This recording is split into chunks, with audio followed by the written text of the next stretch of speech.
Hi, Lynette Brown here, co-author of You Don't Look Psychic, the essential guide to diving into your intuitive adventures, into being an intuitive, living and being an intuitive.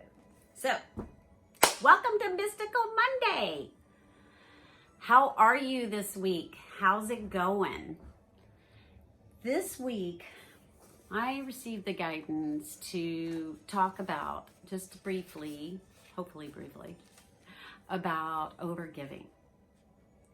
And giving is great, right? Giving is fantastic, except if it's out of balance, just like anything else, right? If it's out of balance, there's going to be an impact, right? And so what's the impact? What are the symptoms or experiences of us overgiving? It's very similar to burnout, right? When we are overgiving, we can be cranky. Do you ever feel cranky? Do you ever feel like you had a good night's rest, but you wake up tired? Do you feel stuck and like you're not being productive? Do you feel like you're never receiving? Like nothing's coming your way? Do you feel that you can't say no to things? You know, it's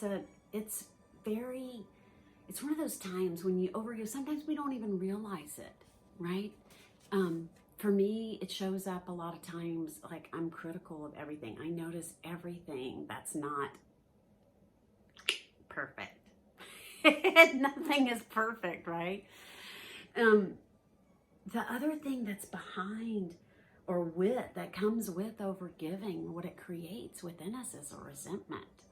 And it can be very deep level, you know, stuck in there because we feel like we have to give to be seen or to be valued. And that resentment turns into anger. I mean, and even rage. So if you find yourself getting so angry at traffic or the situation of the world, right?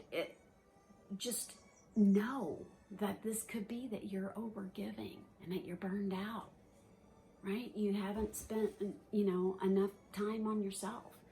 One of the other symptoms of overgiving is that you can't ever seem to find time for yourself. Did I say that already? I think it bears repeating, right?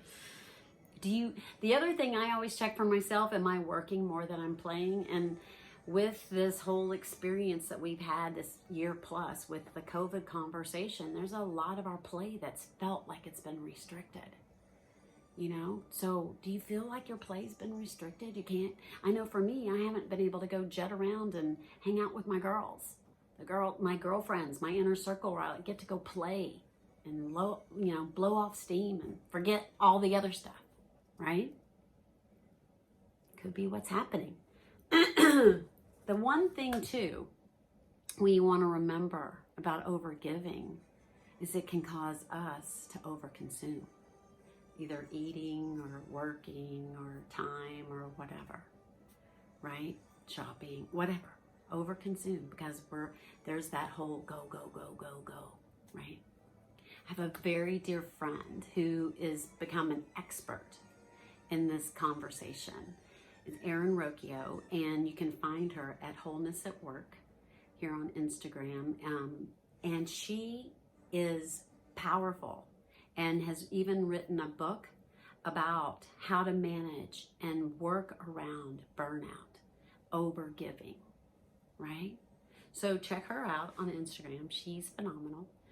So we're overgivers. Big deal. What now, right? So it's about the awareness. The awareness brings power.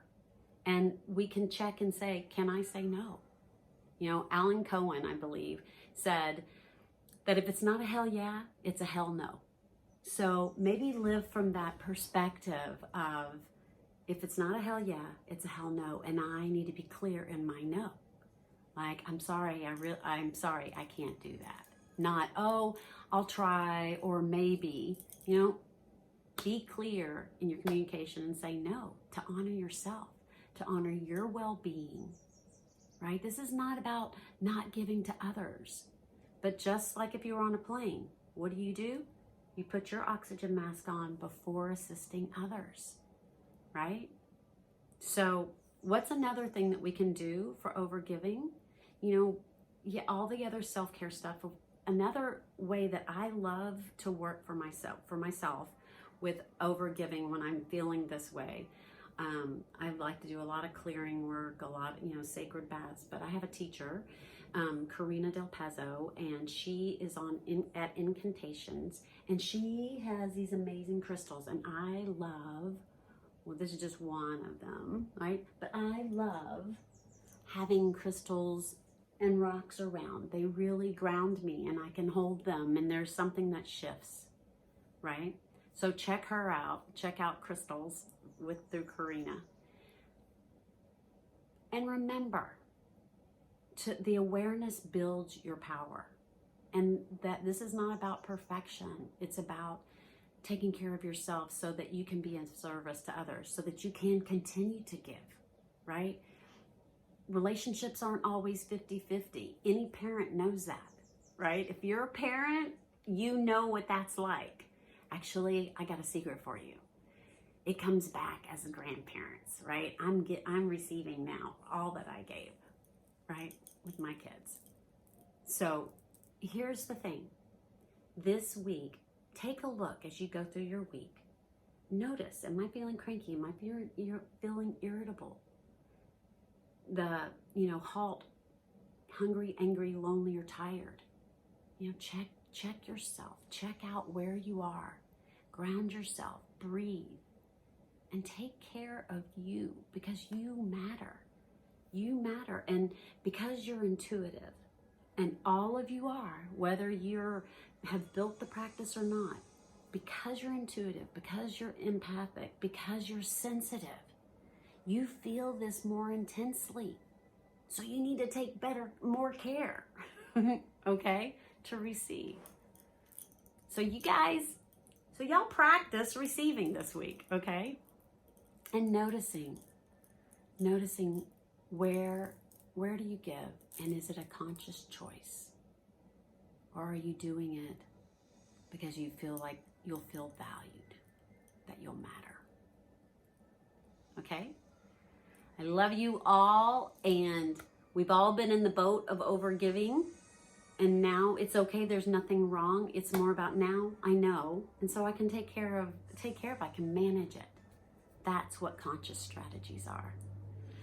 Thanks for being here. Hope you have a great week full of receiving, balanced giving, and that it's magical and mystical for you. Be well. Take care now. Mwah.